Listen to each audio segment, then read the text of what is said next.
Hello दोस्तों, आज हम बात करेंगे न्यूटन्स लॉज ऑफ मोशन। तो हमें पता है न्यूटन के तीन लॉज है। First law of, second law of motion and third law of motion. ठीक है, तो फर्स्ट लॉ क्या कहता है न्यूटन का? फर्स्ट फर्स्ट लॉ क्या कहता है कि अगर कोई body, if body is at rest और in uniform motion, if there is no external force then it will be on its initial position। यानी कि अगर कोई भी, सपोज मैं मान लेता हूँ कोई ऑब्जेक्ट है, वो रेस्ट पे है। इनिशियली क्या है, वो रेस्ट पे है यानी स्टैंडिंग पोजीशन पे है। अब वो ऑब्जेक्ट पे मैं किसी भी तरह का फोर्स नहीं अप्लाई कर रहा हूँ, तो वो ऑब्जेक्ट वो रेस्ट पे ही रहेगा। या फिर यूनिफॉर्म मोशन में है तो वो यूनिफॉर्म मोशन में ही रहेगा। एग्जाम्पल समझते हैं। आपकी बाइक कंसिडर करो। आप बाइक स्टैंड करके रखिए। अगर आप स्टैंड करके रखिए तो उसको कुछ होता है? अब 1 घंटा भी रखो कुछ नहीं होता, वो एज इट इज वही जगह पे रहेगी। बट अगर आप कोई एक्सटर्नल फोर्स उस पर अप्लाई करते हो, जैसे कि उसको जो स्टैंड पे लगाया है वो स्टैंड निकालने के लिए प्रेशर अप्लाई करते हो, तो वो क्या होती है? मूव होती है। बराबर है। मतलब कि जब आप प्रेशर या फिर कोई भी फोर्स अप्लाई करते हो उसी टाइम पे क्या होगा? आपका मोशन होगा। ठीक है, यही फर्स्ट लॉ में कहा है। अब ये रेस्ट में और मोशन में हुआ, लेकिन यूनिफॉर्म मोशन उन्होंने ये भी स्टेटमेंट में बोला है कि यूनिफॉर्म मोशन। तो इसको समझने के लिए आप प्लेन रोड पे गाड़ी चला रहे हो। देखो, प्लेन रोड पे गाड़ी चला रहे हो और आपने कांस्टेंट स्पीड रखा है, सपोज 30 km/h लिखा है, यानी कि 30 km/h रखा है। आप रेस नहीं करते हो, आप बस जितना भी जो भी रेस पकड़ी है वही रेस पे कॉन्स्टेंटली, और रोड भी पूरा प्लेन है, तो वो क्या हो गया? यूनिफॉर्म मोशन हो गया। अगर अगर मैं उस पे अपनी रेस भी नहीं बढ़ाऊंगा, मेरी रेस भी नहीं बढ़ाऊंगा, और जो रोड है वो प्लेन है, प्रॉपर प्लेन है, तो जब तक मैं रेस नहीं बढ़ाऊंगा या फिर जब तक मैं उस पर कोई फोर्स अप्लाई नहीं करूंगा उस गाड़ी पे, तब तक वो गाड़ी क्या होगी? यूनिफॉर्म मोशन में होगी। ठीक है, तो अब देखो इसी को, अब जब मैं गाड़ी की रेस बढ़ाऊंगा अपने आप स्पीड बढ़ जाएगी। यानी क्या होगा? रेस बढ़ाना मतलब मैं एक एक्सटर्नल फोर्स अप्लाई कर रहा हूँ, इंजन का स्पीड इंक्रीज कर रहा हूँ। यानी कि क्या होगा? जो भी इंजन के अंदर मटेरियल है वो ज्यादा से ज्यादा बर्न होगा, तो प्रेशर फोर्स अप्लाई होगा, और उससे क्या होगा?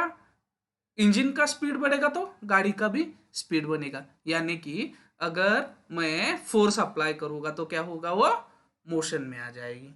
ठीक है, जब तक फोर्स नहीं अप्लाई करूंगा तब तक वो यूनिफॉर्म मोशन में रहेगी, लेकिन जैसे ही मैं फोर्स अप्लाई करूंगा तो उसमें कुछ चेंजेस हो गए, या तो स्पीड इंक्रीज होगा या फिर डिक्रीज होगा, ब्रेक लगाऊंगा तो डिक्रीज होगा।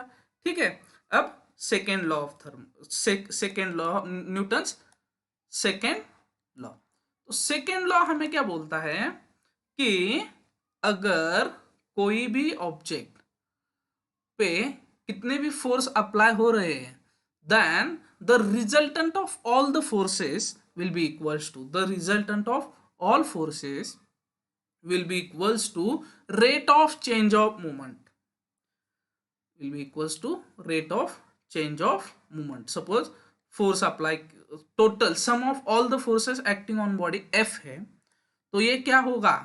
rate of change of movement। Movement को हम रिप्रेजेंट करते हैं कैपिटल एम से, सॉरी कैपिटल एम से।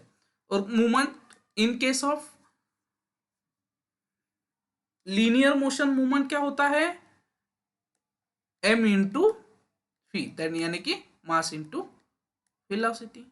ठीक है, अब देखो इसको मैं, ये जो डिफरेंशिएशन है इसको मैं ऐसे लिख दू, f will be equals to m into del v by del t plus v into del m by del. हमें पता है कि कोई भी अपनी व्हीकल है और उस पर आप बैठे हो तो उसका मास चेंज होगा क्या? नहीं होगा। तो ये टर्म, ये वाली टर्म क्या हो जाएगी? Zero. If mass is m, यानी मास इज कांस्टेंट,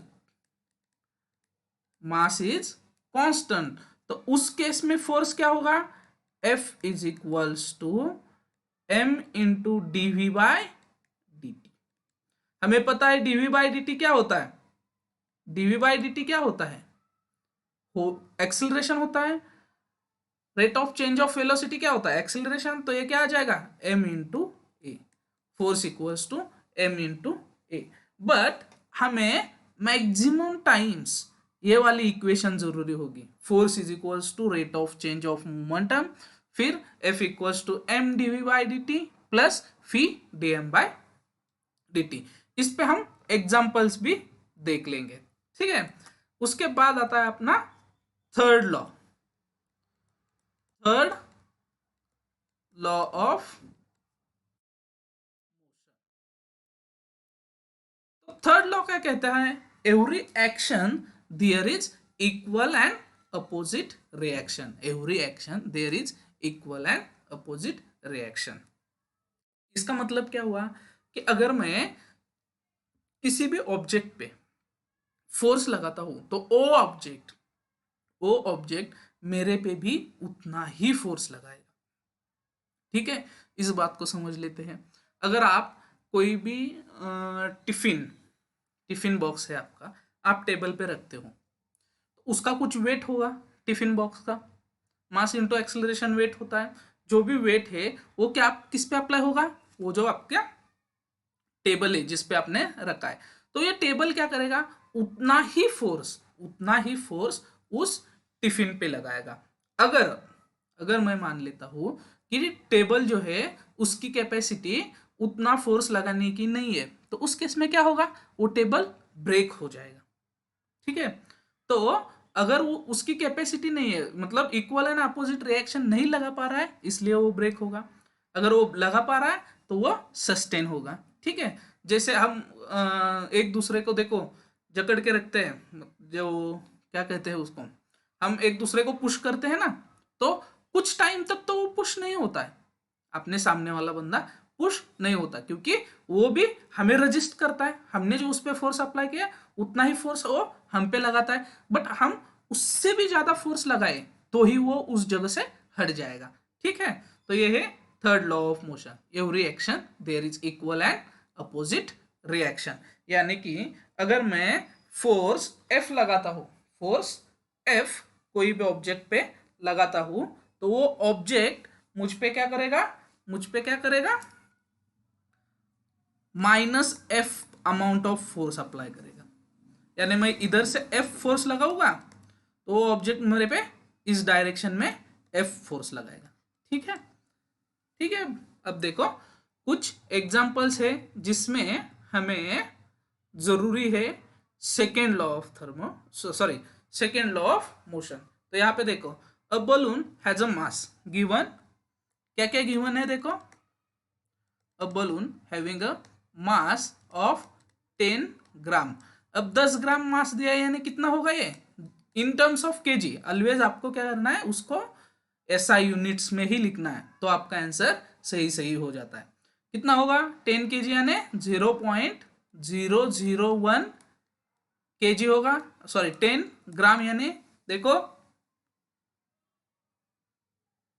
सॉरी 0.01 होगा, 0.01 केजी होगा, 10 ग्राम है ना, तो 0.01 केजी होगा, बराबर है 10 अपॉन 1000 आएगा, तो वो क्या होगा 0.01 केजी।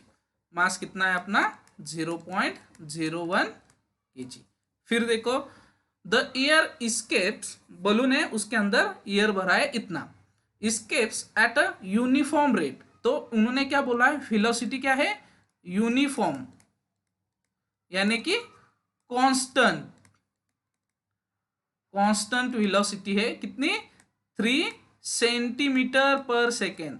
अब 3 सेंटीमीटर पर सेकेंड दिया है, तो इसका मतलब क्या होगा, वो 3/100 मीटर पर सेकेंड, यानी कि 0.03 मीटर पर second. If the balloon sinks completely in 3 seconds, time कितना दिया है उन्होंने 3 seconds. Find the mean force acting on the balloon.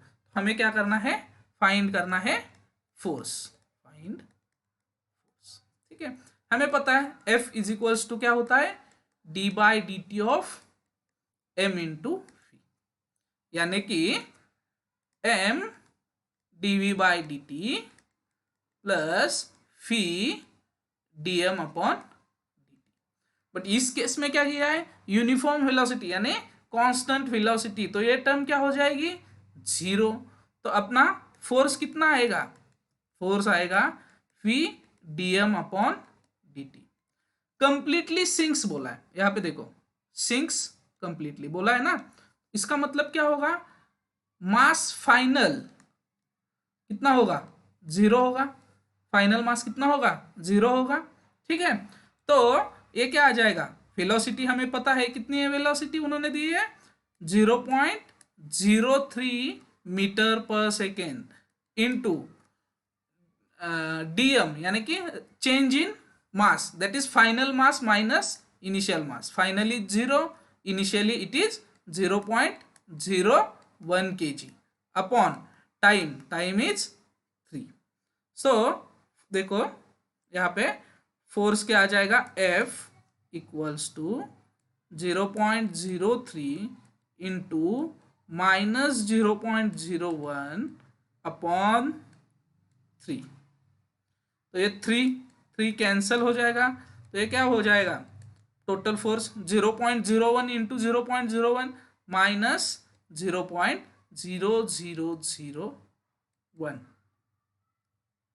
ठीक है, यानी final force acting on it कितना आएगा, force F is equals to minus 1 into 10 की पावर माइनस 4 न्यूटन, 1 इंटू 10 की पावर माइनस 4 न्यूटन। ठीक है, यहाँ पे देखो मास क्या हो रहा है, चेंज हो रहा है, वेलोसिटी सेम है, उस केस में फोर्स कैसे निकालेंगे देखा। अब नेक्स्ट क्वेश्चन देखिए क्या है, a driver of three wheeler moving with a speed of, तो उन्होंने उसका स्पीड कितना दिया है, velocity 40 kilometres per hour. Sees a child standing in the middle of road, तो रोड के बीच में क्या है, वो एक बच्चे को देखता है, and bring his vehicle to rest. तो इनिशियल स्पीड कितना है 40, फाइनल वेलोसिटी कितनी है 0, bring his vehicle to rest in 5 second, कितने टाइम में लिया है उन्होंने 5 सेकेंड्स में। टू सेव द चाइल्ड, तो उस चाइल्ड को बचाने के लिए उसने 5 सेकेंड में क्या किया है, अपना स्पीड 40 km पर हावर से 0 किया है। Then what is the average retardation force, what is the average retardation force, तो निकालना क्या है, force on the vehicle. The mass of three wheeler, मैं मानता हूं capital M is mass of three wheeler is 420 kg and mass of driver is 60 kg।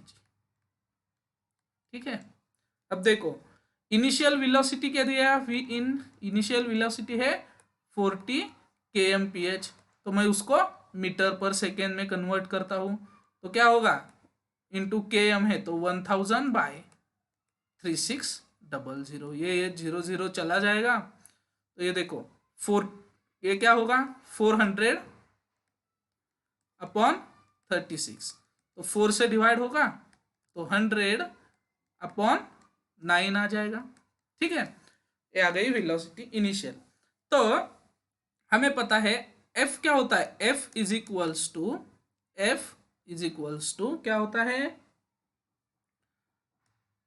dm, that is rate of change of movement per unit time. तो ये क्या होगा, m into d m upon sorry d v upon d t plus v into d m upon d T.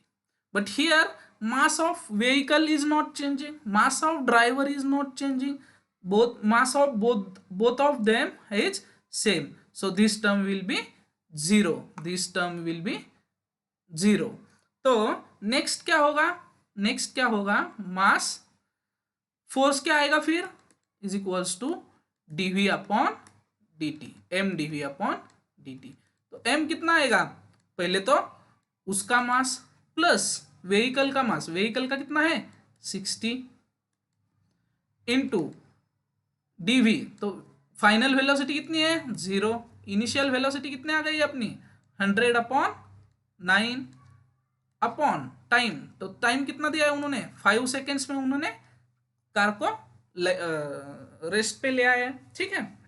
तो divide by 5 होगा, तो ये कितना हो जाएगा 480 इंटू 100 डिवाइड बाय 5 इंटू 9, ठीक है, बराबर है।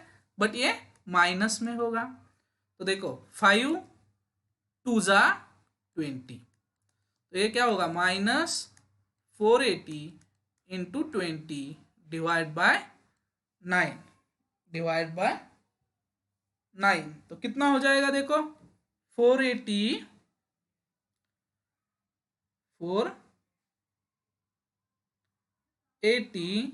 इंटू 20 डिवाइड बाय 9, कैलकुलेटर पे आप करोगे तो आपकी फोर्स की जो वैल्यू है वो क्या आ जाएगी 1066.67, बट माइनस में, क्योंकि रिटार्डेशन फोर्स है, ये किस में होगा न्यूटन्स में, तो फोर्स कितना होगा 1.067 किलो न्यूटन, कितना अप्लाई होगा फोर्स 1.067 किलो न्यूटन्स। तो हमने दो एग्जांपल देखे, एक में क्या चेंज हो रहा था मास चेंज हो रहा था, और एक में क्या चेंज हो रहा है वेलोसिटी चेंज हो रही है। अब आपको ये भी हो सकता है कि दोनों चेंज हो रहे हैं, मास भी चेंज हो रहा है और वेलोसिटी भी चेंज हो रहा है, ऐसे भी एग्जांपल्स दो। तो आपको याद क्या रखना है second law of motion, the force resultant force acting on a body will be equals to rate of change of momentum, हो जाएगा, ठीक है। फिर भी आपको कोई डाउट है तो एक बार फिर से वीडियो देखिए, फिर भी समझ में नहीं आ रहा है तो आप क्या करिए हमसे पूछिए, ठीक है। ये देखो यहाँ पे माइनस साइन अपना देना बाकी रह गया है, ये कितना होगा four retardation force minus 1.067 kilo Newton's, ठीक है। थैंक यू दोस्तों, अगर आपको वीडियो अच्छी लगी हो तो please like subscribe and share the video, thank you.